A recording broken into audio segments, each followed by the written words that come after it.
comparative analysis of economic development and the decision to liberalize following the fall of the communism in Cuba and Vietnam.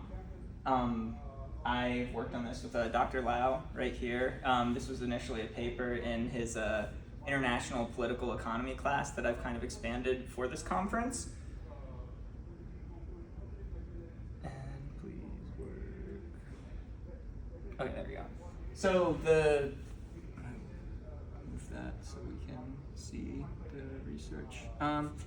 So the central question I'm examining in this paper is why Cuba and Vietnam, despite very similar political circumstances towards the end of the Cold War, diverge very greatly in their economic development, and what this process can tell us about government legitimation and economic reform in authoritarian regimes at large. And my initial impetus for this paper was an article I read, I believe from the Miami Herald, that was kind of opining on how Cuba should have just taken steps to be more like Vietnam. And this author gave their hypothesis as it was a matter of regime security. Oppenheimer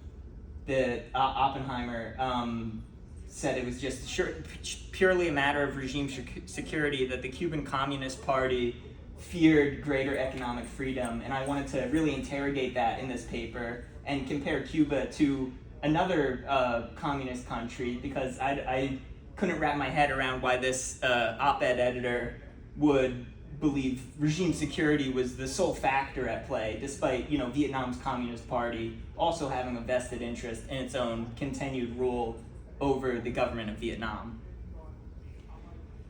And just kind of further justifying the comparison between the two, both Vietnam and Cuba, their communist systems were set up through indigenous revolutions, unlike the communist governments of Eastern Europe, where outside intervention was involved.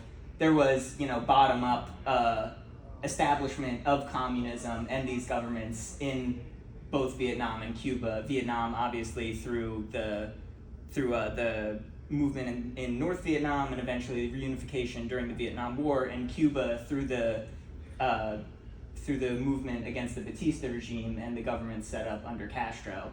And as a result of this, both of them heavily relied on the Soviet Union for support of their economy.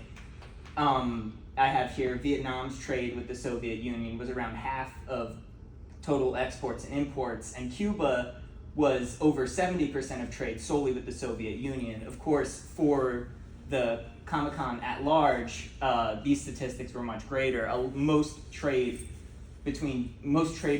involving Vietnam and Cuba was solely with other communist nations. There's not a lot of trade outside of the communist sphere. And Soviet support for the economy took other forms besides just trade. Soviet support was very important for Vietnam's industrialization following the end of the Vietnam War and in the early 1980s, especially in the realm of heavy industry and power generation. In Cuba, likewise, a lot of their trade with the Soviet Union involved the export of Soviet oil and energy to Cuba, which was sorely in need. And the Soviets bought Cuban sugar at a price much higher than market value, which was a very beneficial trade arrangement for Cuba. So upon the rule of Gorbachev and the perestroika, this kind of belt tightening from the Soviet sphere was a major external crisis that both Vietnam and Cuba had to react to. Likewise, both had an American sanctions regime against them. There was heavy embargoes on Cuba following the establishment of the communist government, and the entirety of Vietnam following the reunification at the end of the Vietnam War. So they were facing very largely similar circumstances around the time of the mid-1980s.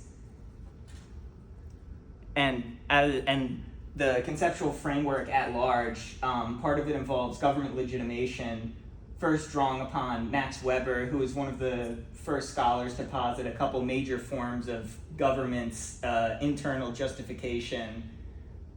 He initially established three lenses of legitimacy, those being traditional, kind of monarchical, we have ruled, we will continue to rule legitimacy, charismatic legitimacy, which relies on, a charismatic leader that the people have faith in as an individual, and legal legitimacy, which is a kind of government legitimacy established through laws and, processes and things of that nature. David Beetham expanded upon this in, his 1991 work on government legitimacy.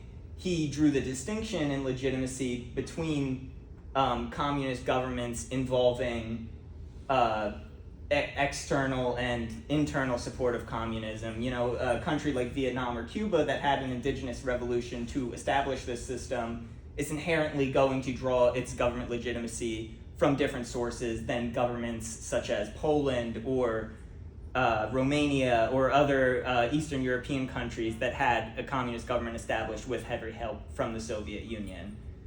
And then contemporary scholarship, mainly concerning China, which kind of looks at the Chinese Communist Party and states' process of legitimation, first through the charismatic legitimation under Mao Zedong, and then shifts towards performance-based legitimacy based on economic, monetary and financial economic delivery to citizens, largely through market reform. And then more contemporary examinations of legitimacy in a kind of post-performance-based world where Xi Jinping has built up legitimacy through, again, charismatic, but going back to this kind of idea of charismatic legitimacy and continued party education and legitimacy through the Chinese Communist Party under Xi Jinping.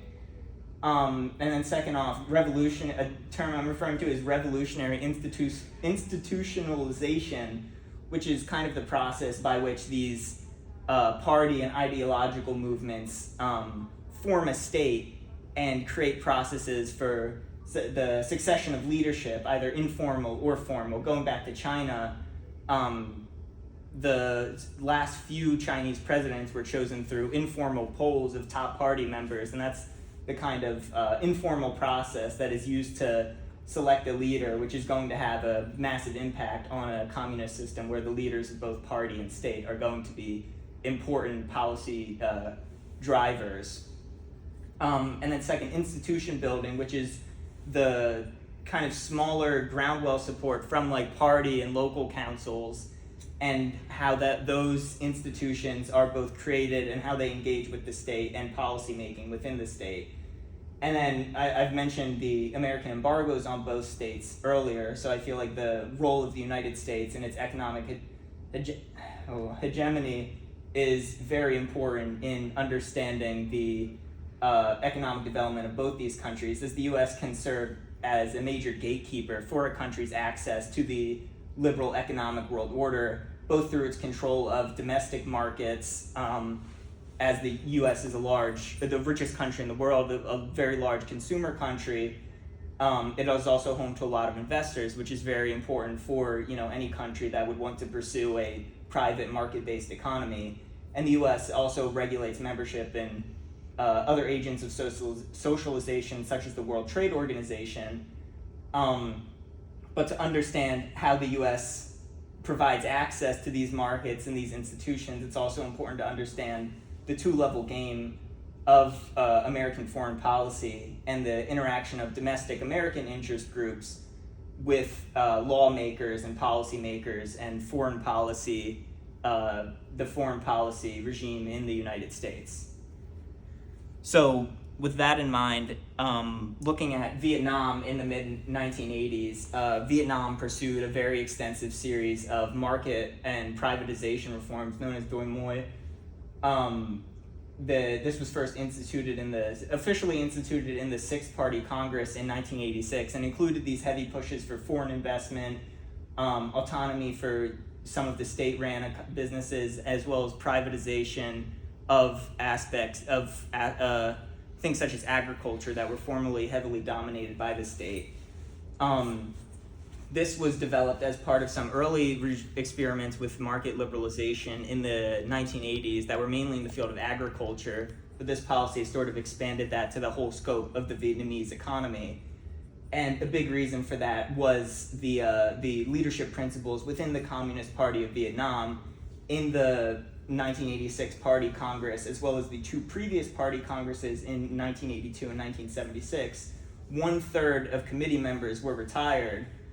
Also, some like traditional figures in the Vietnamese Communist Party, such as Ho Chi Minh and Le Duan, had passed away prior to the Party Congress. So there was a more engagement with new ideas from newer members of the party, and part of this led to this shift towards performance-based legitimacy and market liberalization, as they were kind of tapped out on the idea of charismatic legitimacy, as there was no real charismatic head of the party that sought to reap the benefits. Of course, they engaged with the legacy of Ho Chi Minh, but there was not like a single figure in the party that sought to benefit from this.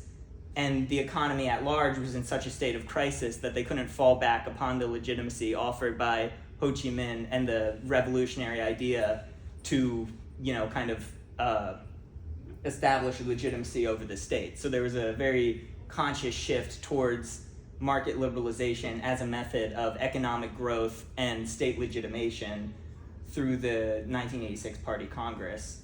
And in the 10 years following this, there was very significant shifts in relation with the United States, which again was a conscious effort through Vietnamese Communist Party, the Vietnamese Communist Party, who coordinated with the United States on the POW issue, and also benefited from some domestic groups in the United States. Some business groups wanted to pursue normalization with Vietnam due to the market liberalization they had underwent, and Vietnam veterans in Congress such as John McCain and John Kerry were very influential in lobbying for this kind of normalization, which helped kind of progress the cycle of market liberalization in Vietnam, giving them access to U.S. investors and markets through a bilateral trade agreement in 2000, and further socialize them into an export-based economy through WTO membership in 2007. And this contrasts heavily with Cuba around the same time, again, in the same year even, 1986, a year after Gorbachev instituted perestroika, with the rectification of errors policy, which was kind of the exact opposite of the economic reforms in Vietnam. Whereas Vietnam was building upon previous limited efforts at market liberalization, Cuba's policy was focused on reining in any kind of previous market liberalization, including the outright elimination of private farms and markets, and kind of returning to this like capital R revolutionary idea of a mass mobilization as a means to economic development and labor development in fields such as agriculture. This really harmed Cuba's economy at a critical time and led to their inability to react to the fall of the Soviet Union and the fall of those very beneficial trade deals and economic arrangements, leading to the special period, which was a massive recession in the early 1990s and almost an outright collapse of the Cuban economy as they couldn't respond to the shock of the fall of the Soviet Union and the communist sphere at large. And again, while Vietnam's Communist Party was focused on principles of collective leadership and turnover of party members, the sole important figure in the Cuban Communist Party and the Cuban state as a whole was Fidel Castro. Castro held lead roles in the party and the state. In Vietnam, these roles were held by distinct individuals. And as a result, Castro, who was a revolutionary leader in and of by himself, sought to reinforce ideological legitimacy in Cuba and not viewing performance-based legitimacy as a necessity for his continued rule. And as a result, Cuba really suffered during this critical period of the downfall of communism globally, as well as a period in the United States of reconciliation with past rivals, allowing domestic political forces in the United States, the Cuban American lobby in Florida and other institutions, hell bent on enforcing the embargo against Cuba, to reinforce the embargo and make it even harsher, despite Cuba allowing the American dollar to be used in its own economy and providing for greater remittances. The embargo became much harsher on them, and there was a lapse in what could have been a very necessary period of socialization and reconciliation between Cuba and Vietnam. And through this comparison, we can kind of understand a couple key takeaways. We can see that market liberalization is a response to economic crisis in these kind of post-communist, communist states. But market liberalization is distinct from a real shift towards performance-based legitimacy, as seen with the example of Cuba, which shifted to this kind of market liberalization, private economy idea during the special period, but stagnated and still drew most of its state legitimacy from the legacy of the Cuban Revolution and the Castro family.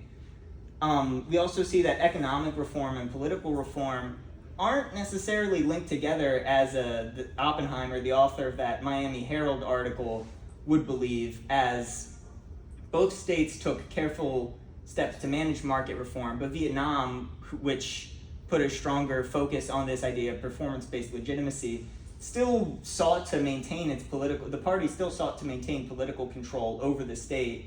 I have an article from 1990 here of the Vietnamese Communist Party just removing an individual within the party who was calling for that kind of political reform, showing that regime security is not necessarily tied solely to this idea of a private economy. You can have a greater role for the private economy while still having control over party and the government process within the state.